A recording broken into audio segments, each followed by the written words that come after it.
Connect. Live. Go. Sorry.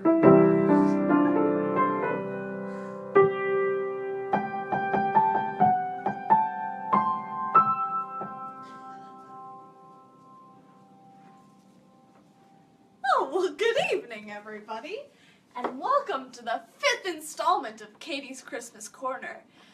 Tonight, we will unfortunately not be reading The Grinch Who Stole Christmas. I think he might have come early this year because I can't find it. So instead, we'll be reading one of my personal favorites, Christmas Trolls, found in none other than Jan Brett's Christmas Treasury. All right, let's see. Okay, Christmas Trolls by Jan Brett. I'm Trevor, and the day my brother Sammy and I went to our neighbor's farm to pick out a Christmas tree was the beginning of the most unforgettable Christmas I ever had. As we went home through the forest with a perfect tree packed on the sleigh, Tuffy started sniffing and barking. I couldn't see anything, but I felt sure someone was watching us. When we arrived home, we forgot all about the forest. Mom and Dad had brought out our boxes of ornaments to decorate the tree. Sammy and I put evergreen wreaths, mistletoe, and holly all around the house. We had already wrapped our presents and hidden them away for Christmas morning. Then, some of our Christmas decorations started to disappear. I didn't notice until Dad asked if we had moved the trinket box he had hidden for Mom. I shivered because Mom had just asked me the same thing about the mittens she had knitted for Dad. Sammy and I looked in all the usual hiding places, but we couldn't find them. Tuffy was acting strange, too. He sniffed and barked and ran around in circles as if he were looking for something. Then, a few days before Christmas, the treetop angel was gone. What would be next? I started carrying my favorite red horse everywhere. Early the next morning, when I went to feed Arnie, I saw something flying across the snow. It was our Christmas pudding! I harnessed Arnie, bells and all, and raced after it into the forest. As I got closer, I could see that our pudding was being carried along, pin-cushioned on the top of a hedgehog. I didn't know what to do, so I yelled, "Stop! Come back!" But it didn't stop until it reached the bottom of 4 fir trees. The hedgehog put the pudding down and scampered off. Just then, the trees started rocking back and forth. Suddenly, a funny-looking ladder dropped down from above, and 2 trolls scurried down, pouncing on the pudding before I could even move. They pulled it back and forth as they went up the ladder, squabbling all the way to the top. I climbed right up after them and looked inside. There, on the floor of their troll house, were all of our Christmas things in a heap. The trolls were grabbing at them, each wanting what the other one had. "Hey, trolls!" I called. "Those are our Christmas things!" The trolls dove onto the pile, clutching our gifts. "Mine!" they clamored. "Mine! Mine!"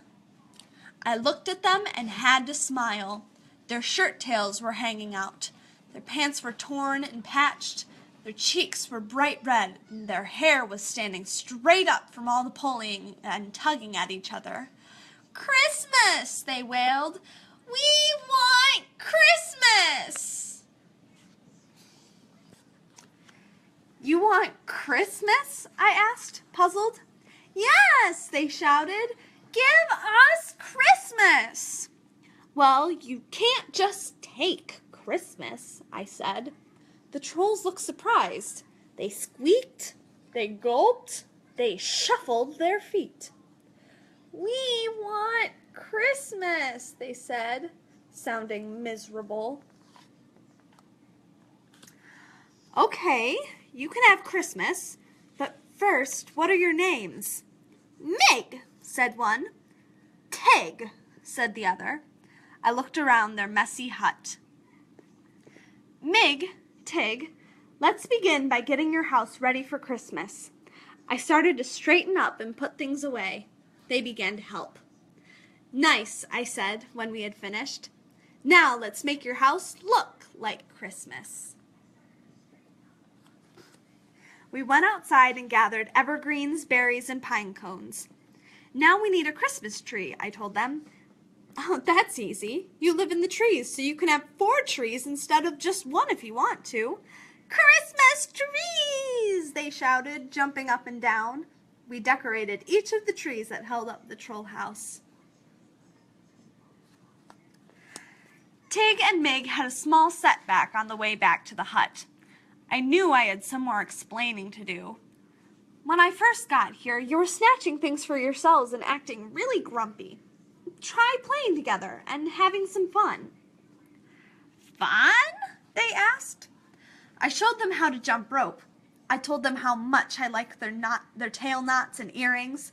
They smiled shyly and started tucking in their shirt tails. Nice hair. Pretty belt, they said, grinning at me. And they taught me a little troll dance. They were catching on.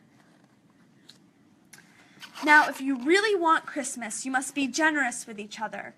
If you do that, you will have Christmas right here in your troll house. The trolls cocked their heads and squinted. They were trying hard to understand. How? They pleaded. I felt my red horse in my pocket. I knew I had to show them, so I took it out and gave it to them. This is for you. The trolls squealed and jumped up and down with glee.